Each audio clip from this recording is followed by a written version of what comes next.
सबसे पहले मैं आज पार्टी में इरफानुल्लाह साहब, फिरोज बख्श साहब, इस्माइली साहब और भी अन्य कई साथी जिन्होंने आज पार्टी ज्वाइन की है, उनका तहे दिल से स्वागत करता हूं। अभी जब कार्यक्रम शुरू हुआ तो कुछ पत्रकार मुझसे पूछ रहे थे कि भाई आज क्या ओकेजन है, अगर कुछ साथी पार्टी ज्वाइन कर रहे हैं तो ये कोई क्या ओकेजन है। ऐसा नहीं कि आज पहली बार कुछ मुसलमानों ने पार्टी ज्वाइन की है। दिल्ली के अंदर ढेरों मुसलमान हैं जो पार्टी के साथ लगे हुए हैं, कार्यकर्ता के रूप में लगे हुए हैं, अलग अलग जिम्मेदारियां संभाल रहे हैं, अलग अलग ओहदों पर हैं, पार्टी की एग्जीक्यूटिव काउंसिल में हैं, अलग अलग जगह पे हैं। लेकिन मुझे लगा कि जिस नफरत की राजनीति को अब इस कांग्रेस और भाजपा ने चुनाव के पहले करना चालू कर दिया, मुझे लगा कि ये ओकेजन है जब हम सब लोग इनको तहे दिल से पार्टी में स्वागत भी करें और उस नफरत की राजनीति के ऊपर एक खुल के चर्चा भी होनी चाहिए और हिंदू मुसलमान के जो मुद्दे उनके ऊपर एक खुल के चर्चा होनी चाहिए, इसलिए आज का कार्यक्रम रखा गया था। 2 साल पहले महाराष्ट्र से आए एक 74 साल के बुढ़े ने सारे देश को जगा दिया था। उन्होंने भ्रष्टाचार के खिलाफ सारे लोगों को तैयार कर दिया, सारे लोगों को सड़क पे उतार दिया, हिंदू मुसलमान सिख ईसाई सारे इकट्ठे हुए और ऐसा लगा कि पूरे देश के अंदर क्रांति आ गई है। ये इन पार्टियों को सुहा नहीं रहा है, पार्टियां बड़ी बेचैन हो गई हैं। पहली बार ऐसा हुआ है कि सारी कौम एक साथ हो गई हैं, सारी जातियां एक साथ हो गई, सारे धर्म एक साथ हो गए। अभी तक ये पार्टियां हमें लड़ाती रही थी, हिंदुओं को मुसलमान के खिलाफ, इसको उसके खिलाफ, उसको इसके खिलाफ। तो अब फिर से राज्य चुनाव आने वाले हैं और जनता भ्रष्टाचार की बात कर रही है, जनता इनसे हिसाब पूछ रही है। जनता पूछ रही है भाई 2G का हिसाब दो, कोयले का हिसाब दो। जनता पूछ रहे भाई भाजपा वाले कर्नाटका में सारा लोहा खा गए, उसका हिसाब दो। कांग्रेस वाले यहां बैठ के कोयला खा गए, इसका हिसाब दो। जनता इनसे भ्रष्टाचार का हिसाब मांग रही है और ये फिर से कहने लगे मंदिर वहीं बनाएंगे, मंदिर वहीं बनाएंगे, मंदिर वहीं बनाएंगे। भाजपा ने फिर से चालू कर दिया मंदिर वहीं बनाएंगे। तो कई बार संजय सिंह कहते हैं भाई, इनसे पूछा भाई कब बनाओगे, कहते हैं डेट नहीं बताएंगे लेकिन मंदिर वहीं बनाएंगे। और इन्होंने कांग्रेसियों ने भी, दिग्विजय सिंह ने भी शुरू कर दिया हिंदू मुसलमान, हिंदू मुसलमान। तो ये दोनों पार्टियां वोट बैंक की राजनीति आज तक करती रही हैं। पिछले 65 साल से इस देश के मुसलमान अधिकतर कांग्रेस को वोट देते आए। कांग्रेस ने इनको वोट बैंक क्या, एक तरह से बंधुआ बैंक, वोट बैंक समझा है। बीजेपी आ जाएगी, बीजेपी आ जाएगी, बीजेपी आ जाएगी, ये डर दिखा दिखा के इन्होंने, कांग्रेस ने इनको अपना वोट बैंक समझा है। लेकिन अब मुसलमान जानना चाहते हैं, कांग्रेस की सरकार दिल्ली के अंदर है, कांग्रेस की सरकार देश के अंदर है, तो फिर दिल्ली का मुसलमान इतना डरा हुआ क्यों है। कई बार हम मुसलमान साथियों से बात करते हैं, उनके मन में यही डर होता है कि कभी पुलिस पकड़ के ना ले जाए। कभी अभी मकबूल साहब ने अपनी पूरी कहानी सुनाई, यही कहानी दिल्ली के अंदर भी है। ऐसा नहीं है कि दिल्ली के मुसलमान अपने आप को सुरक्षित महसूस कर रहे हैं। आप चले जाइए, बात करिए, दिल्ली अंदर जो डर बैठा हुआ है कि कभी पकड़ के न ले जाए, कभी कोई आतंकवाद का मुकदमा न डाल दे। ढेरों ऐसे मुसलमान साथी हैं जिनको पकड़ लिया गया, झूठे मुकदमे किए गए, 5 साल 10 साल तक वो जेल के अंदर रहते हैं और फिर जब छूट के आते हैं तो उसके बाद उनको निर्दोष करार दे दिया जाता है। अदालत कहती है कि इनके खिलाफ कोई सबूत नहीं था, इनको झूठे मुकदमे के अंदर डाला गया। लेकिन जब 10 साल बाद वो छूट के आते हैं तो उनको कोई नौकरी देने के लिए तैयार नहीं होता, कोई उनकी बहन के साथ शादी करने को तैयार नहीं होता। उसकी भरपाई कौन करेगा? उसकी भरपाई सुप्रीम कोर्ट भी नहीं करता, उसकी भरपाई ये देश की सरकार भी नहीं करती। तो इसका जवाब तो कांग्रेस को देना पड़ेगा कि अगर कांग्रेस अपने आप को आज तक मुसलमानों का हिमायती कहती रही है तो आज ऐसी दुर्दशा क्यों है। हम मानते हैं कि इस देश में कई आतंकवादी हुए जो मुसलमान थे, लेकिन इसका मतलब यह तो नहीं है कि हर मुसलमान इस देश का आतंकवादी है, क्योंकि ऐसे कई और आतंकवादी भी थे जो हिंदू भी थे। माधुरी गुप्ता थी जिसने अपने देश के सारे सीक्रेट्स पाकिस्तान को बेच दिए थे। तो हमारा यह मानना है कि आतंकवादी का कोई धर्म नहीं होता। आतंकवादी ना मुसलमान होता है, आतंकवादी ना हिंदू होता, ना सिख होता, ना ईसाई होता। आतंकवादी गद्दार होता है, आतंकवादी देश के साथ गद्दारी करता है।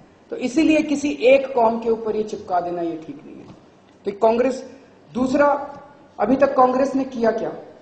कांग्रेस ने केवल और केवल रिपोर्ट पे रिपोर्ट दी। अभी मुझे इरफानुल्लाह भाई बता रहे थे, एक 1981 में रिपोर्ट आई थी, प्रोफेसर गोपाल सिंह रिपोर्ट, जिसने वही सारी बातें कही थी जो जस्टिस सच्चा रिपोर्ट ने कही है कि देश का मुसलमान बहुत पिछड़ा हुआ है, देश का मुसलमान बहुत अनपढ़ है, देश का मुसलमान बहुत गरीब है। 2007 के उसके ऊपर कांग्रेस ने कोई कार्रवाई नहीं की, गोपाल सिंह रिपोर्ट के ऊपर। फिर उन्होंने 2007 में एक जस्टिस सच्चर रिपोर्ट दे दी। अब मुझे लगता है अगले 4-5 साल में एक और रिपोर्ट दे देंगे। रिपोर्ट दे सकती है इस देश के जो पिछड़ापन है आज मुसलमानों का, जो अनपढ़ है आज मुसलमान, जो गरीब है मुसलमान, वो किसकी देन है? 65 साल में ज्यादा राज तो इन कांग्रेस ही नहीं किया था।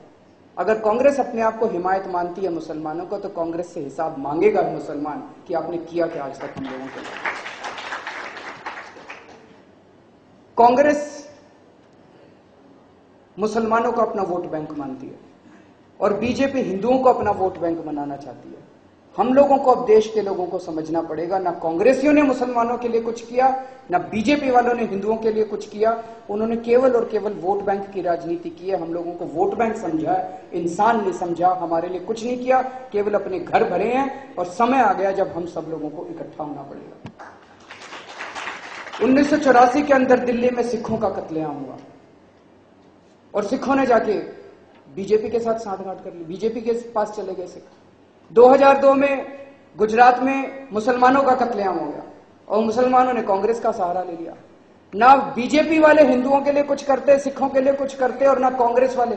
मुझे लगता है ये छोटी सी बात क्यों नहीं समझ लेते कि अब हम सारे लोगों को इकट्ठा होना पड़ेगा। इस देश के हिंदू, मुसलमान, सिख, ईसाई, अगर हम सारे इकट्ठे हो जाएं तो हम इनकी वोट बैंक की राजनीति खत्म कर सकते हैं। ये छोटी सी बात हम लोगों को समझनी पड़ेगी। अभी जब शुरू हुआ तो कुछ मुसलमान भाई मुझसे पूछ रहे थे, कुछ पत्रकार, उर्दू मीडिया के पत्रकार पूछ रहे थे, आपको मुसलमानों के अलग अलग मुद्दों पे क्या कहना है? सर, मैं ईमानदारी के साथ कहना चाहता हूं, हमारे पास इस देश की सारी समस्याओं का समाधान नहीं है। लेकिन एक चीज है, आज इस देश में एक भी आदमी ये नहीं कह सकता हमारे में 100 कमियां हो सकती हैं, हमारी नीयत साफ है। हम इस देश के लोगों को जोड़ना चाहते हैं, हम इस देश की समस्याओं का समाधान निकालना चाहते हैं। ये सर्कल है, लोग इस सर्कल के बाहर रह के हमारे को क्रिटिसाइज कर सकते हैं, उससे ना आपका फायदा होगा, ना हमारा फायदा होगा, ना देश का फायदा होगा। हम ये कह रहे हैं इस सर्कल के अंदर आइए, इसके अंदर जुड़ जाइए। आप हमें बताइए कि समस्याओं के समाधान क्या हैं। हम बड़ी खुशी के साथ उन सारी समस्याओं के समाधान लिखेंगे और हम मिलकर इस देश को आगे बढ़ाएंगे। तो मैं केवल ये निवेदन करना चाहता हूं कि जो जो लोग इस देश को भ्रष्टाचार मुक्त करना चाहते हैं, जो जो इस देश को इकट्ठा करना चाहते हैं, जोड़ना चाहते हैं, हिंदू, मुस्लिम, सिख, ईसाई को साथ लेके चलना चाहते हैं, अब हमारे पास एक ही ऑप्शन बचा है। जो इस आंदोलन से ये पार्टी निकली थी, आम आदमी पार्टी, वही मुझे लगता है इस देश को और दिल्ली को दिशा दे सकती है, भ्रष्टाचार मुक्त भारत का सपना पूरा कर सकती है। लेकिन फिर भी कई सारी चीजें हम लोगों ने, एक चीज है, आम आदमी पार्टी की सरकार बनती है। आज जो बात ये केवल मुसलमान भाइयों की नहीं है कि आज मुसलमान भाई और बहन तो अपने आप को इनसिक्योर फील कर ही रहे हैं, लेकिन दिल्ली का हर शख्स, दिल्ली के अंदर इतने रेप हो रहे हैं, इतना दिल्ली के अंदर इतना वातावरण अपराध का बना हुआ है। कई लोग हमसे पूछते हैं, जब हम कहते हैं कि अगर आम आदमी की पार्टी की सरकार बनेगी तो लोगों को सिक्योरिटी दी जाएगी, लोगों को, कई लोग पूछते हैं दिल्ली पुलिस तो आपके कंट्रोल में ही नहीं आती है। दोस्त, दिल्ली पुलिस हमारे कंट्रोल में नहीं आती है। आज तो हम सत्ता में नहीं है, तब भी इन दिल्ली पुलिस वालों को ठीक कर लेते हैं। अगर कल को अगर हम सत्ता में आ गए तो फिर हमें आता है कि अगर उंगली सीधे हाथ से नहीं निकलती, उंगली टेढ़ी कैसे की जाती है। नियत होनी चाहिए। दिल्ली की मुख्यमंत्री, आज की मुख्यमंत्री बेबस हो सकती है, लेकिन आम आदमी पार्टी का मुख्यमंत्री इतना बेबस नहीं होगा। दिल्ली पुलिस को हम ठीक करके दिखा देंगे। अगर उन्होंने अन्याय किया मुसलमानों के साथ, अगर उन्होंने अन्याय किया औरतों के साथ, अगर उन्होंने अन्याय किया किसी भी नागरिक के साथ, तो दिल्ली में या तो दिल्ली पुलिस रहेगी या दिल्ली के नागरिक रहेंगे, एक ही आदमी रहेगा। दिल्ली पुलिस वालों को अपनी ठीक करना पड़ेगा। दूसरी चीज एक जो मुझे लगता है, एक ही चीज है जो आज मुसलमानों को पिछड़ेपन से हटा सकती है। दिल्ली के वाल्मीकि समाज से भी बहुत बातचीत हो रही है हम लोगों की। दिल्ली का वाल्मीकि समाज भी बहुत पिछड़ा है। उनके पास एक ही चीज है जो सब लोगों को साथ लाके खड़ा कर सकती है, वो है शिक्षा। इन लोगों ने हमें वोट बैंक की तरह इस्तेमाल किया। वो नहीं चाहते थे कि मुसलमान आगे बढ़े, कि अगर मुसलमान आगे बढ़ जाते, अगर मुसलमान पढ़ लिख जाते, अगर वाल्मीकि समाज के लोग पढ़ लिख जाते, अगर आगे बढ़ जाते, तो उनसे प्रश्न पूछना चालू करते, सोचना चालू करते। वो चाहते हैं कि ये पिछड़े बने रहें और 100 रुपए देके, 200 रुपए देके, 1000 रुपए देके, दारू की बोतल देके ये लोग हमारे वोट खरीदते रहें। एक ही चीज है जो सबको साथ लाके खड़ा कर सकती है, वो है शिक्षा। इसलिए हमने सबसे पहले अपने इसमें ये डाला है कि चाहे कितना पैसा खर्च करना पड़ जाए, दिल्ली में 3000 सरकारी स्कूल हैं, और इन 3000 सरकारी स्कूलों के अंदर 18 लाख बच्चे पढ़ते हैं और सरकारी स्कूलों में पढ़ाई नाम की कोई चीज नहीं है, पढ़ाई के नाम पे बट्टा है। इन सरकारी स्कूलों के अंदर शिक्षा का स्तर प्राइवेट स्कूलों से भी बेहतर किया जाएगा ताकि अमीरों के और गरीबों के बच्चे एक समान पढ़ सकें। हम ऐसा नहीं कह रहे कि प्राइवेट स्कूल बंद करेंगे, लेकिन सरकारी स्कूलों को इतना बेहतर बनाएंगे, चाहे कितना पैसा खर्च करना पड़े, चाहे कितने नए सरकारी स्कूल बनाने पड़े, ऐसा बनाएंगे कि अमीर लोग भी अपने बच्चों को सरकारी स्कूलों में भेजने में फख्र महसूस करें। तो एक चीज जो मुझे लगता है, शिक्षा एक ऐसी चीज है जो हम सब लोगों को साथ लाके खड़ा कर सकती है। बहुत सारी चीजें हैं, जो पैम्फलेट निकाला था इसमें बहुत और भी अन्य चीजें हैं, आप सब लोगों ने इसको पढ़ा है, मैं उनको दोहराना नहीं चाहूंगा। बस अंत में मैं केवल, क्योंकि समय की बहुत ज्यादा कमी है, हमें बताया गया कि हॉल खाली करवाने वाले हैं वो लोग, अंत में मैं केवल ये कहना चाहूंगा कि हम देश को जोड़ने की राजनीति करना चाहते हैं, हम प्यार और मोहब्बत की राजनीति करना चाहते हैं।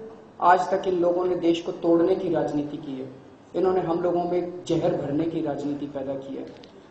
कई बार मैं आश्चर्यचकित रह जाता हूं, इन्होंने, पार्टियों ने ऐसा जहर भर दिया है हम लोगों के मन में। अच्छे अच्छे लोग, बहुत अच्छे अच्छे लोग भी अजीब अजीब प्रश्न पूछते हैं।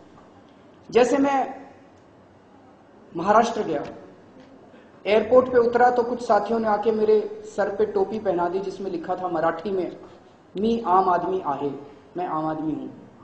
उसके बाद एक दिन मेरे पास घर पे एक बंगाली आया, उसने मेरे ऊपर सर पे बंगाली की टोपी पहना दी। उसके बाद मैं 2 दिन तक टोपी पहन के घूमता रहा, किसी ने कुछ नहीं कहा। मराठी की टोपी पहन के किसी ने कुछ नहीं कहा। उसके बाद एक दिन तमिल वाला लड़का आया, उसने तमिल की टोपी पहना दी, किसी ने कुछ नहीं कहा। एक दिन स्टेज पे किसी साथी ने मुझे, शाजिया ने शायद, मुझे लाके उर्दू की टोपी पहना दी। उसके बाद तो जो लोगों ने अपीजमेंट कर रहे हैं, मुसलमानों का अपीजमेंट कर रहे हैं, मैं 2 दिन तक वो भी टोपी पहन के घूमता रहा। मुसलमानों का तुष्टिकरण, मुसलमानों का तुष्टिकरण। मुझे ये समझ में नहीं आता कि ये उर्दू शब्द से और मुस्लिम शब्द से हमें ये ऐसी भावनाएं क्यों पैदा कर देता है कुछ लोगों के मन में। कहीं ये पॉलिटिशियन सफल तो नहीं हो गए हमारे मन के अंदर कुछ जहर पैदा करने के लिए? ये भावनाएं निकालनी पड़ेंगी। मराठी भी इसी देश के हैं, बंगाली भी इसी देश के हैं, तमिल भी इसी देश के हैं, मुसलमान भी इसी देश के हैं, हिंदू भी इसी देश के हैं और सिख भी इसी देश के हैं, सभी लोग इसी देश के हैं। तो ये मैंने ये पर्चा लिखा, मुसलमान भाइयों बहनों बुजुर्गों और बच्चों के नाम पर्चा। इसके पहले मैं कई पर्चे लिख चुका था। मैं पूरे दिल्ली के अंदर घूमता रहता हूं, समाज के अलग अलग हिस्सों से मिलता रहता हूं। तो सबसे पहले मैंने ऑटो ड्राइवरों के नाम एक पर्चा लिखा था, किसी ने कुछ नहीं कहा। फिर मैंने वाल्मीकि समाज के नाम एक पर्चा लिखा, अप्रैल के महीने में, किसी ने कुछ नहीं कहा। मई के महीने में मैंने झुग्गीवासियों के नाम एक पर्चा लिखा, किसी ने कुछ नहीं कहा। मैंने व्यापारियों के नाम एक पर्चा लिखा, किसी ने कुछ नहीं कहा। अभी जुलाई के महीने में जब मैंने कई साथियों से बातचीत की और मेरे थॉट्स थोड़े से, तो ये मुसलमानों के नाम जैसे ही पर्चा लिखा, उन्होंने कहा मुसलमानों का तुष्टीकरण कर रहे हैं, मुसलमानों का। ये हमें समझना पड़ेगा इस पर्चे में क्या लिखा है हमने। इस पर्चे में हमने लिखा है कि हमें नफरत की राजनीति खत्म करनी है। इस पर्चे में हम लोगों ने लिखा है कि हमें शिक्षा और रोजगार पैदा करना है। इस पर्चे में हमने उनकी मंदिर और मस्जिद की राजनीति खत्म करने की बात करनी है। इस पर्चे में हमने लिखा है, वो कहते हैं आपने मुसलमानों के नाम क्यों लिखा, आपने मुसलमान शब्द क्यों इस्तेमाल। कई लोग मेरे से पूछते हैं, कई साथी मेरे से पूछते हैं। मैंने कहा अगर वो हिंदू और मुसलमान के बीच जहर पैदा कर रहे हैं तो मैं किसान और मजदूर के बीच में एकता की बात थोड़ी करूंगा। मैं तो फिर हिंदू और मुसलमान के बीच में ही तो एकता की बात करूंगा। उनके जो जिस तरह की भाव नफरत पैदा कर रहे हैं उसको काउंटर तो उसी तरह से किया जाएगा। अगर वो हिंदू और मुसलमान के बीच में नफरत पैदा कर रहे हैं तो हिंदू और मुसलमान के बीच में प्यार और मोहब्बत की बात तो हमें करनी पड़ेगी। तो ये हमारे मन में जो जहर पैदा कर रहे हैं इन लोगों ने, कई पार्टी वालों ने कर दिया, इससे भी हम लोगों को सतर्क रहना है। और आजकल एक अफवाह फैलाई जा रही है पूरी दिल्ली के अंदर, आज चूंकि सब लोग यहाँ बैठे हैं, ये अफवाह फैलाई जा रही है जी। पहले तो ये कहते थे शुरू जब अन्ना आंदोलन हुआ, या आरएसएस के लोग हैं, आरएसएस के लोग हैं, आरएसएस के लोग। फिर उन्होंने अफवाह फैलाई अभी 3-4 महीने पहले से, ये केजरीवाल तो शीला दीक्षित का आदमी है, संदीप दीक्षित का क्लास फेलो रहा है पुराना। ये बड़ी अफवाह फैला रहे हैं, संदीप दीक्षित का क्लास फेलो है, उसकी एनजीओ के साथ काम करता था। कोई कह रहा है जी 2 करोड़ रुपए लिए शीला दीक्षित से। मैंने 200 है कोई क्या, अच्छा चलो बढ़ा दिया, मैंने सुना था 2 करोड़। मैंने कहा जी मैं इनकम टैक्स में कमिश्नर था, एक रेड मार लेता तो 2 करोड़ रुपए बन जाते मेरे। वो नौकरी छोड़ के शीला दीक्षित से 2 करोड़ रुपए लेने की क्या जरूरत थी मेरे को। तो ये अजीब। अब इन्होंने एक और नई अफवाह फैला दी है, तो बीजेपी की बी टीम है, पहले आरएसएस बोला, फिर कांग्रेस बोला, अब ये बीजेपी की बी टीम है। दिल्ली में हंग असेंबली बनने वाली है और ये बीजेपी के साथ कोalition गवर्नमेंट बनाएंगे। मैं आज यहाँ पे साफ कर देता हूं, ना तो हम बीजेपी के साथ कोalition बनाने वाले, ना कांग्रेस के साथ कोalition बनाने वाले। हम सत्ता की राजनीति करने नहीं जा रहे हैं। जो इरफानुल्लाह साहब ने कहा था हम देश को परिवर्तन, व्यवस्था परिवर्तन की राजनीति करने जा रहे हैं। हम सत्ता लेने के लिए नहीं जा रहे हैं। हम सत्ता के ये जो केंद्र बने हुए हैं इनको तोड़ के सत्ता जनता के हाथों में देने के लिए जा रहे हैं। और मुझे पूरा यकीन है, तो हमारे पास पैसा नहीं है, हमारे पास केवल एक ही ताकत है, हमारी सच्चाई और हमारी ईमानदारी। और इसे भगवान हमारे साथ है, अल्लाह हमारे साथ है। हमने बहुत गलतियां की, लेकिन अल्लाह ने फिर से हमें, भगवान ने फिर से हमें हमारे रास्ते पे लाके खड़ा कर दिया। तो हमें पूरा यकीन है कि अंत में जीत हम लोगों की होगी। शुक्रिया।